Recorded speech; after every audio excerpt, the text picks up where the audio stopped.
Good morning, everybody.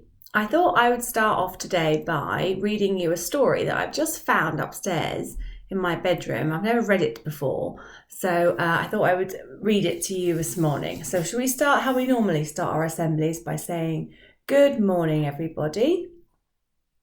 I'm hoping you're all saying good morning to me back. So this story is called Zubert. There's a picture of him on the front there. Can you see? Okay. The sun rose up like a porcupine as Zubert and his mother loaded up the van.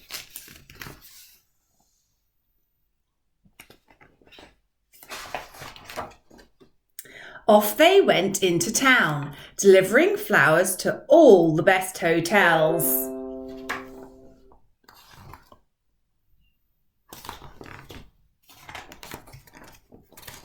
Zubert was getting rather bored waiting for his mother in the lobby of the smartest hotel of all, but he always came prepared and was about to unpack a book from his suitcase when something peculiar caught his eye.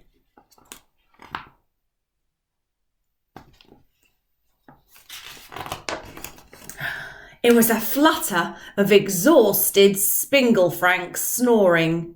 One of the Spingle-Franks seemed to be in a terrible state. "What's up?" asked Zubert. "We've still got so many animals to hide before the hotel inspectors arrive," stammered Frank Spingle-Frank.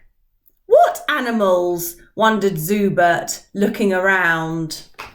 There's Zubert looking around. And there are the Spingle-Franks.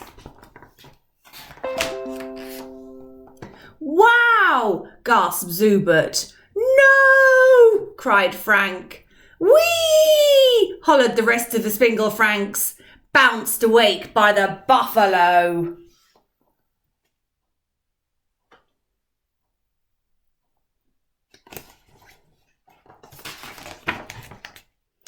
"I'm not slightly magic like you," said Zubert, "but can I help?" In a blink, Frank was tying a spare pair of wings onto Zubert's back. I think he wanted to help.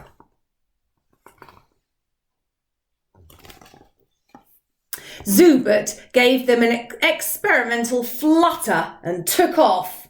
"Let's go, go, go!" cried Frank. And off they flew, up, up, up. There he is getting on his wings. There he is flying up. "To the royal suite!" "Oh me!" gasped Zubert. "Oh my!" cried Frank. "Oh no!" shouted the rest of the Spingle-Franks. "What can we do?" Zubert knew a thing or two about monkeys.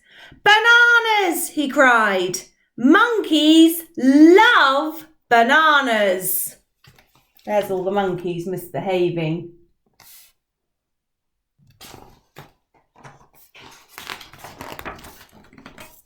"Bananas!" whooped the Spingle-Franks, and because they were slightly magic, bananas appeared. And just as the last monkey was tempted into the wardrobe, the inspectors marched into the room. They mumbled and tutted and nodded and noted. Tick, tick, tick. There they are. A bit like the inspectors that came to our school. "What, that was close," whispered Zubert. "Let's go, go, go," cried Frank, and off they flew. "Oh me!" gasped Zubert. "Oh my!" cried Frank. "Oh no!" shouted the rest of the Spingle-Franks. "What can we do?" Look at the swimming pool. Zubert knew a thing or two about octopuses. "A net!" he cried. "We need a giant net." "Giant net!" whooped the Spingle-Franks, and because they were slightly magic, a giant net appeared. And just as the octopus disappeared round the corner, there he is in his net, the inspector strode towards the pool. They muttered and shuffled and prodded and pointed. Tick, tick, tick. That was close, whispered Zubert. Let's go, go, go, cried Frank, and off they flew. There's the inspector, looking rather grumpy. Oh, me, gasped Zubert. Oh, my, cried Frank. Oh, no, shouted the rest of the Spingle Franks. What can we do? Zubert knew a thing or two about elephants. He knew that elephants were scared of mice. What about a mice, who is also the champion of pulling scary faces, and is also the fastest chef in the world, and is also a giant, so that he can juggle big saucepans?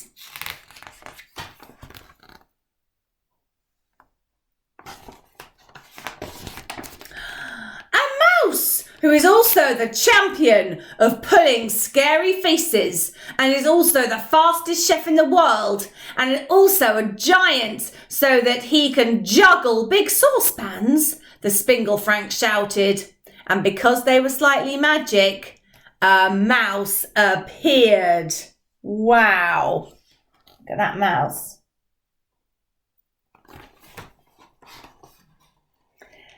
And just as the food was ready, the inspectors sat down to eat. They gobbled and guzzled and snaffled and smiled. Tick, tick, tick. We did it, gasped Zubert. And as Frank and the rest of the Spingle Franks breathed a slightly magic sigh of relief. That's the inspectors having their food.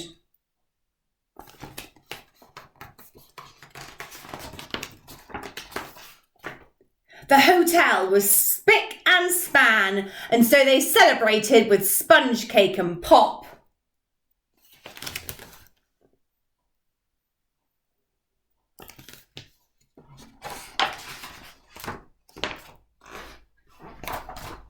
Sorry I took so long, soothed Zubert's mother, giving him a hug.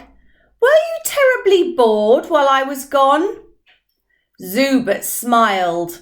Only slightly. So do you think Zubert was actually bored when his mummy asked him? Or do you think actually he was getting up to some magical jobs trying to help the hotel with their inspection?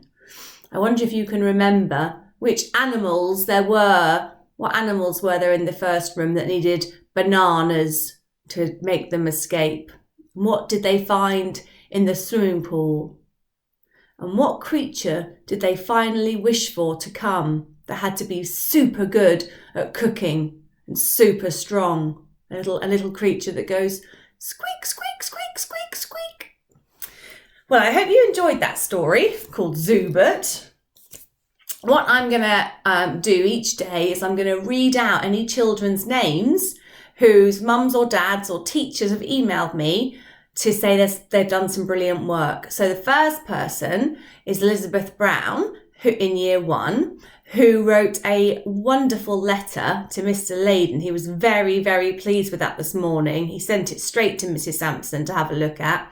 A lovely letter that Elizabeth's written explaining why Mr. Layden is such a good teacher. So she's written a letter to Mr. Layden, and it was really, really lovely. So Elizabeth, I've written you a Mr. Incredible certificate, and Raffi has been doing some absolutely fantastic, neat writing, and he has written all about his last dream that he had. And in his last dream, Raffi found thousands and millions of jewels. So I've asked Raffi Patel to look out for a red ruby for Mrs. Sampson. So you're getting a Mr. Incredible certificate as well. So well done you. And Jack Hedman in year 1 also did a brilliant recording of a weather report that Mrs. Shirazi sent me. So well done to Jack Hedman. You're getting a Mr. Incredible certificate too. And tomorrow I'll read out the names of some more children who are getting a Mr. Incredible certificate. So keep working hard, everybody. And I'll join in tomorrow for another story and some more certificates. Well done, everyone. Keep working hard. We miss you and we hope to see you soon. Okay, and Bella sends her love to you all as well. Bye. Bye for now.